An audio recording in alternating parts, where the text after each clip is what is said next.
Yes, Kenya. Tamu sana, tamu sana, tamu sana, yes. There are some remarks Uhuru Kenyatta made warning Kenyans against William Ruto. Some remarks have actually turned out as prophetic and true. In this video, I want us to listen to some remarks Uhuru made, remarks that are going to inform the basis of our analysis right now. Listen to this. Unaona vile mimi nimekimbizwa na mtu ambaye hana haja na kazi. Nimekimbizwa mpaka nimetoa jasho mpaka baba amekuja kuniokoa upande mwingine.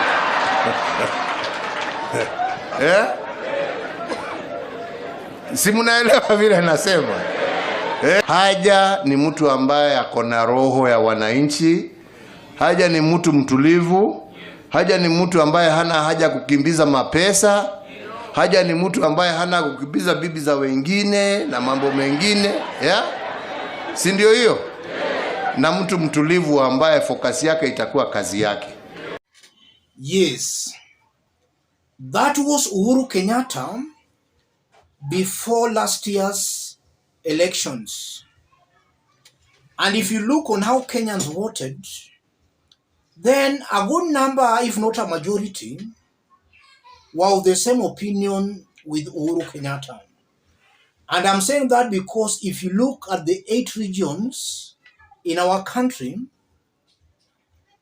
about 6 regions rejected William Ruto, while 2 regions voted for William Samoei Ruto. I'm talking in terms of majority votes. So 2 regions never heeded to Uhuru Kenyatta's advice, the regions being Kalenjin Rift Valley and the mountain. And as we speak right now, we have seen serious sufferings on the mountain and in Kalenjin Rift Valley. Most of them were very optimistic that they were going to form a government with William Ruto and his team. In fact, upon William Ruto being sworn in, Rigathi has really been very loud, saying he was going to reform tea, coffee, macadamia, avocado sector. But from what we are getting on the ground, the situation is actually becoming worse than it was when Uhuru Kenyatta was the president. So it's true that William Ruto has failed to deliver on what he promised. So the big question is, why is it that Kenyans are sometimes politically naive? And I'm saying Kenyans are sometimes politically naive because even if you leave alone Uhuru Kenyatta, William Ruto's track record was in the public domain. Even before, or just look on how Ruto started his politics in the early 90s. YK92 birthed William Samoei Ruto into national politics. And we all know YK92 was all about Gunism. It was the militia wing of Nyayo that Moi was using to silence dissidents.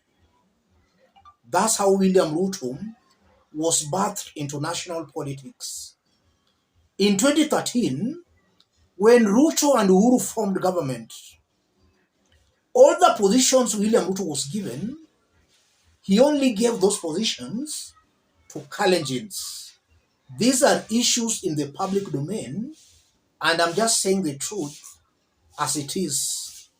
So William Ruto's track record was in the public domain, but still some Kenyans went ahead and overlooked all that. They did assume that all those were just politics. And that's why I say Kenyans sometimes are politically naive. They allowed themselves not to think objectively. And now, as I talk, Kenyans are seriously suffering.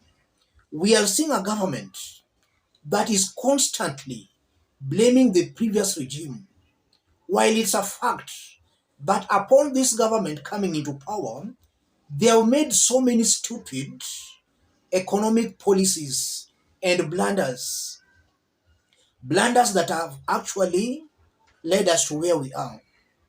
If Uhuru Kenyatta was the problem, why is it that Kenyans were not suffering in the magnitude they're suffering now?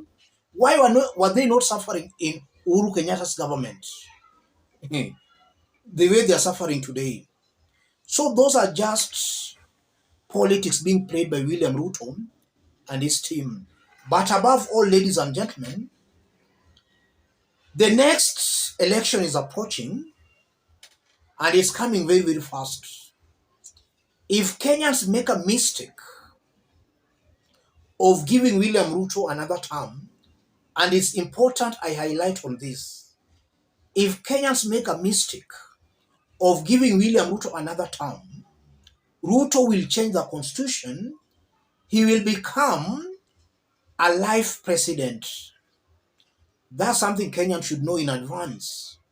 A vote for William Ruto in the next election is definitely a vote to make William Ruto a lifetime president. So he will do anything with Kenyans he so wish. He'll do anything, and Kenyans will have no say. And from what we have seen in the 1 year of William Ruto's rule, we have seen people just being hijacked. People are just being hijacked. If you take your complaint to court, you are being told to withdraw the case or upelekwe binguni. So it's coming out that this is a government that is not ready to uphold the rule of law. And just as Uhuru is saying, moja yako, mbili yako, nusu ni ya raia, tano yangu, that's exactly what is happening here.